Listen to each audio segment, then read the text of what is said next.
Praise the Lord friends. இன்றைய தினம் Esther ராஜாத்தியோட சரித்திரத்தில் நம்ம 3 அதிகாரத்தின் முதல் 3 வசனங்களை தான் பார்க்க போகிறோம்.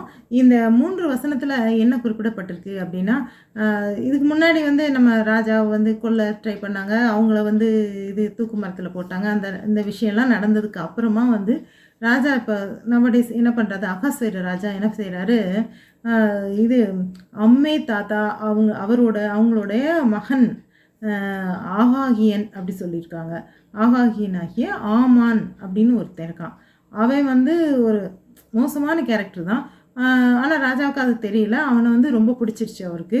தன்னுடைய அரண்மனை பிரத்தானிகள்லேயே உயர்ந்த ஆசனத்தை கொடுத்து ஏறக்குறைய தனக்கு சமமாக அப்படின்ற மாதிரி வச்சுருக்காரு. அவருக்கு அவனை ரொம்ப ரொம்ப ப்ரைஸ்ஃபுல்லாக வச்சுருக்காரு. மக்கள் முன்னாடி மக்கள்கிட்டையும் எனக்கு கொடுக்குற இதெல்லாம் மரியாதையெல்லாம் இவனுக்கும் கொடுக்கணுன்ற மாதிரி ஒரு ஆர்டர் கூட போட்டுட்டாரு.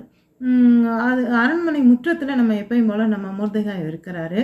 அந்த பக்கம் இவர் ஆமான் போனால் வந்தாலும் அரண்மனை சேவகர்கள் எல்லாருமே நம்ம நாட்டில் இருக்க அத்தனை பேருக்கும் ஆர்டர் போட்டிருக்கறனால அரண்மனை சேவகர்கள் முக்கியமாக அந்த பக்கம் அங்கே தானே அடிக்கடி போயிட்டு வருவார் ஆமான்.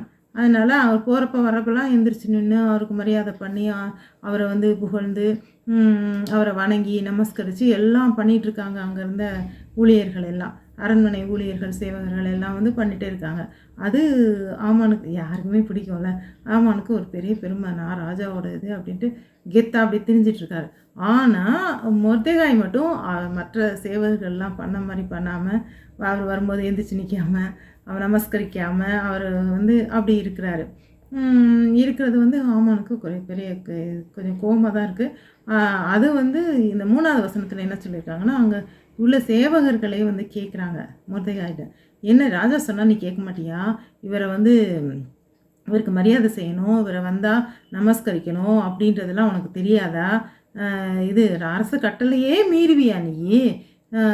மீறி இவரை மரியாதை செய்யாமல் ஆமான் ஐயா வரும்போது நீ இது பண்ண மாட்டேங்கிற அப்படின்னு சொல்லி கேட்குறாங்க அந்த 3வது வசனத்தில்.